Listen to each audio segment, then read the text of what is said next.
సంగారెడ్డి జిల్లాలో మొట్టమొదటి permanent face maker operation చేసిన బాలాజీ హాస్పిటల్ కార్డియాలజీ బృందం. సంగారెడ్డి జిల్లా తాళ్లపల్లి గ్రామానికి చెందిన పెంటయ్య 13వ తేదీన తీవ్రమైన ఛాతీ నొప్పి, ఆయాసం, దమ్ముతో బాలాజీ హాస్పిటల్కి తీసుకురావడం జరిగింది.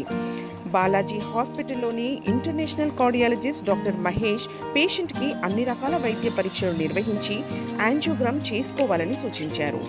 యాంజియోగ్రామ్ చేసిన తర్వాత అతని గుండెలో 2 కీలక రక్తనాళాలలో రక్త సరఫరా 90% నిలిచిపోయిందని, దానివల్ల గుండె నిమిషానికి 40 సార్లు మాత్రమే కొట్టుకుంటుందని తెలిసి పెంటయ్యకు వెంటనే స్టంట్లు వేసుకోవాలని సూచించారు.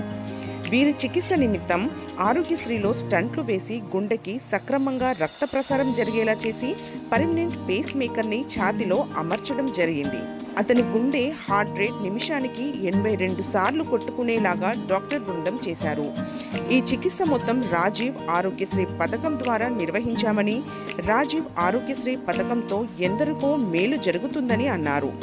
ఈ జిల్లాలోనే మొట్టమొదటిసారిగా బాలాజీ హాస్పిటల్లో పేస్ మేకర్ అమర్చడం జరిగినందుకు ప్రభుత్వానికి బాలాజీ హాస్పిటల్ యాజమాన్య బృందం ధన్యవాదాలు తెలుపుతున్నామని అన్నారు. అదేవిధంగా బాలాజీ హాస్పిటల్లో ఉన్న రాజీవ్ ఆరోగ్యశ్రీ మరియు ఈహెచ్ఎస్ సేవలను జిల్లా ప్రజలందరూ సద్వినియోగం చేసుకోవాలని కోరారు. ఈ సమావేశంలో బాలాజీ హాస్పిటల్ యాజమాన్య managing director doctor Sridhar, international cardiologist doctor Mahesh, cardiologist doctor Venugopal, anaesthesia doctor Shankar Narayana, అత్యవసర విభాగ హెచ్ఓడి డాక్టర్ అక్బర్ సయ్యద్ మరియు క్యాథ్ ల్యాబ్ టెక్నీషియన్స్ పాల్గొన్నారు. Thanks for watching NV News. Please like, share, and don't forget to comment. Please subscribe our channel and press bell icon.